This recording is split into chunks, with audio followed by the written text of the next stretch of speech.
Hi friends, welcome to multi time frame VWAP analysis channel. Hope last week எல்லாருமே வந்து ட்ரேடை வந்து ப்ராஃபிட்டபுளாக risk மேனேஜ்மெண்ட்டோட முடிச்சிருப்பீங்கன்னு நினைக்கிறேன்.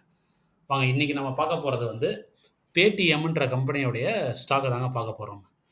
So இதை பார்க்கறதுக்கு முன்னாடி செபியோடைய மேண்டரி டிஸ்க்ளோஷரு, நான் வந்து செபியோட ஒரு ஆத்தரைஸ்டு ஃபினான்ஷியல் அனலிஸ்ட் கிடையாது, சர்டிஃபைடு அனலிஸ்ட் கிடையாது. நான் வந்து என்னுடைய அனாலிசிஸ் மல்டி டைம் ஃப்ரேம் விவேப் வழியாக மார்க்கெட்டை வந்து ஸ்டடி பண்ணுறேன், ஸ்டாக்கை வந்து ஸ்டடி பண்ணுறேன். ஸோ அதில் என்னுடைய எக்ஸ்பீரியன்ஸை தான் உங்ககிட்ட ஷேர் பண்ணுறேன். ஸோ நீங்கள் இந்த வீடியோவை பார்த்துட்டு இதில் இன்வெஸ்ட் பண்ணுறதும் பண்ணாதும் உங்களுடைய சோல் டிஸ்கிரிஷனரி முடிவு தான்.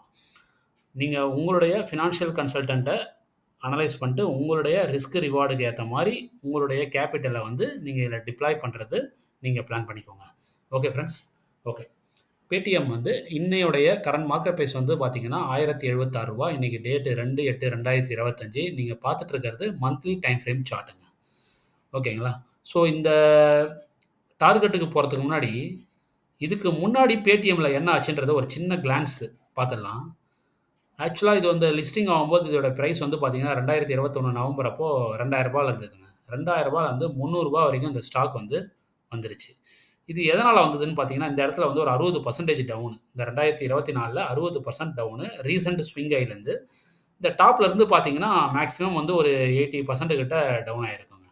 இது எதனாலன்னு பார்த்தீங்கன்னா, அந்த நேரத்தில் வந்து ஒரு மேஜரான ஒரு ஸ்டேட்மெண்ட் வந்து ரிலீஸ் பண்ணாங்க. எங்ககிட்ட இருக்கிற அன்செக்யூர்டு லோன்லாம் வந்து நாங்கள் வந்து கம்மி பண்ண போகிறோம் அப்படின்ட்டு. ஸோ இது வந்து இன்வெஸ்டருடைய அமாங் த இன்வெஸ்டர் வந்து பேனிக் ஆகிடுச்சு. ஸோ எல்லாரும் அவங்களோட மணியை வந்து புல் பண்ண ஆரம்பித்தாங்க. ஸோ இந்த காலகட்டத்தில் என்னுடைய ஒரு சேனல்லேயே வந்து பார்த்தீங்கன்னா பேடிஎம்மை பற்றி நிறைய வீடியோ போட்டேன். பேடிஎம் இன்னும் எத்தனை லோயர் சர்க்யூட்டு, ப்ரைஸ் வால்யூம் என்ன சொல்லுது, மெக்கானிக்கல் இன்வெஸ்ட்மெண்ட்டு, 1900லேருந்து 600 சரிவு, இமாலய சரிவு, அதுக்கப்புறம் ஃபோர்த்து நியூ லோ ரூ. 380. இந்த மாதிரி ஒரு 8 பார்ட் இருக்கும் பேடிஎம்மில். அதை கொஞ்சம் பார்த்துருங்க. ஏன்னா எதுக்காகன்னா, இப்போ அதே தான் நானே தான் சொல்கிறேன், இந்த ஸ்டாக் வந்து இன்னும் நல்லா மேலே போகுன்றது. ஸோ இது இது எல்லாமே எப்படின்னு பாருங்கள். இந்த இடத்துல ஒரு பேனிக் கிரியேட் ஆச்சு. ஸ்டாக் வந்து ஃபுல்லாக ஒரு 60% வந்து ப்ளமேட் ஆச்சு.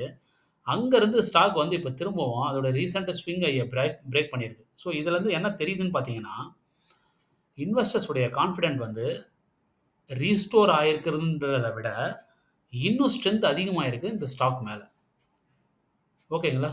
ஸோ அப்போது இந்த ஃபண்டமெண்டல் வந்து கிரவுண்டில் வந்து ரொம்ப இம்ப்ரூவ் ஆயிருக்கு. கரெக்ட் ஆகல. கரெக்ட்ன்றது வந்து ரீஸ்டோர் டூ ஒரிஜினல் கண்டிஷன். இது அதை விட இன்னும் நல்லா போயிருக்குன்றது தான் இப்போ இந்த ப்ரைஸோடும் அந்த வால்யூம் பிரேக் அவுட்டும் நமக்கு வந்து சொல்கிறது. ஓகே. ஸோ இந்த மாதிரி ஒரு செட்டப் வந்து ஒரு பவர்ஃபுல்லான செட்டப்ன்றது வந்து என்னுடைய எக்ஸ்பீரியன்ஸ் வந்து நானே இன்வெஸ்ட் பண்ணியிருக்கேன். நானே இதோடைய இந்த மாதிரி மல்டிபேயர்லாம் நிறைய நான் வந்து ரீட் பண்ணியிருக்கேன் அதோடைய பெனிஃபிட்டை வந்து. ஸோ அதோடைய ஒரு எக்ஸ்பீரியன்ஸ் தான் நான் இது சொல்கிறேன். ஸோ இந்த ஸ்டாக்கு அட் ப்ரெசென்ட் எந்த ரேட் ஆஃப் ஸ்பீடில் இருக்கோ இந்த பிஸ்னஸ் க்ரோத்து, அஸ்யூம் தட்டு இதே ஸ்பீடில் இது இருந்ததுன்னா, ஒன்ஸ் எப்போ இதோடைய ஏடிஹெச் வந்து கான்ஃபிடென்ட்டாக கிராஸ் ஆகுதோ, அன்னையிலேருந்து பார்த்தீங்கன்னா, ஒரு ரூ. 3700 ஃபஸ்ட்டு போகிறதுக்கு நிறைய வாய்ப்பு இருக்குது. டார்கெட் 1ல். டார்கெட் 2 வந்து ரூ. 6800 போகிறதுக்கு நிறைய வாய்ப்பு இருக்குது. இது எல்லாமே இந்த T2வே வந்து T2 வந்து மேக்ஸிமம் 5 இயர்ஸ்க்குள்ளே அச்சீவ் ஆகிறதுக்கு நிறைய ஆப்பர்ச்சுனிட்டி இருக்குங்க. பட் இது மேலே போகிறதுக்கு முன்னாடி இதோடைய ஹேர்டல் வந்து இந்த ஒரு ஹேர்டல் ஒன்று இருக்குது. ரூ. 1555 ப்ளஸ் வந்து இந்த ரூ. 2000 லிஸ்டிங் ப்ரைஸோட ஒரு ஹேர்டல் இருக்குது. இதெல்லாம் வந்து ஸ்டாக் வந்து சக்ஸஸ்ஃபுல்லாக வந்து மேலே போகணும். ஸோ இது வந்து நீங்கள் வந்து ஒரு லாங் டேர்முக்கு உண்டான இன்வெஸ்ட்மெண்ட்ன்றதுனால இதோடைய ஸ்டாப் லாஸு, இதோடைய குஷனிங், அதாவது வந்து எவ்வளோ தூரம் வந்து அந்த ஸ்டாக் வந்து குஷனிங் திரும்ப கீழே இறங்கும், அதாவது ஷேக் அவுட்டுன்னு நம்ம வந்து சொல்லுவோம். இந்த ஷேக் அவுட்டை பற்றி மட்டும் இன்னும் நான் நிறைய எதுவும் பேசலை. அது என்னுடைய வீடியோவில் நான் பேசலாமான்னு பார்க்குறேன். ஷேக் அவுட் பண்ணிட்டு வீக் ஹோல்டர் எல்லாத்தையும் கீழே தள்ளிட்டு மேலே போகிறதுக்கு ஆரம்பிக்கும். ஸோ அதனால் வந்து நீங்கள் எந்த அளவுக்கு வந்து ஸ்டாப் லாஸ் கொடுக்கணுன்றத நீங்களே முடிவு பண்ணிங்க. என்ன கேட்டிங்கன்னா, நான் வந்து நார்மலாக மெயின்டைன் பண்ணுறது வந்து 30% வந்து மெயின்டைன் பண்ணுவாங்க.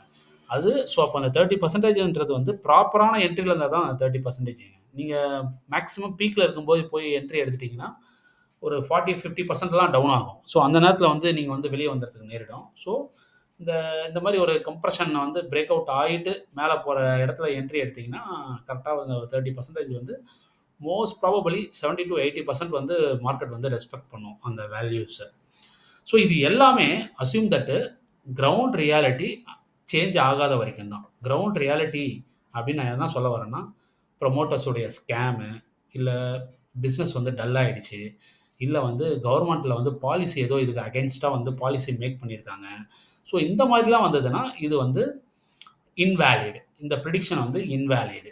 ஸோ அந்த நேரத்தில் ப்ரைஸ் அண்ட் வால்யூம் வந்து என்ன சொல்லுதோ அதுக்கு ஏற்ற மாதிரி தான் நம்ம போவோம். ஆஸ் ஆஃப் நோ இதோடைய ப்ரெசென்ட் சார்ட் செட்டப் வந்து பார்க்கும்போது மேக்ஸிமம் இந்த மாதிரி போகிறதுக்கு நிறைய ப்ராபபிலிட்டி இருக்குது. Okay friends, thank you.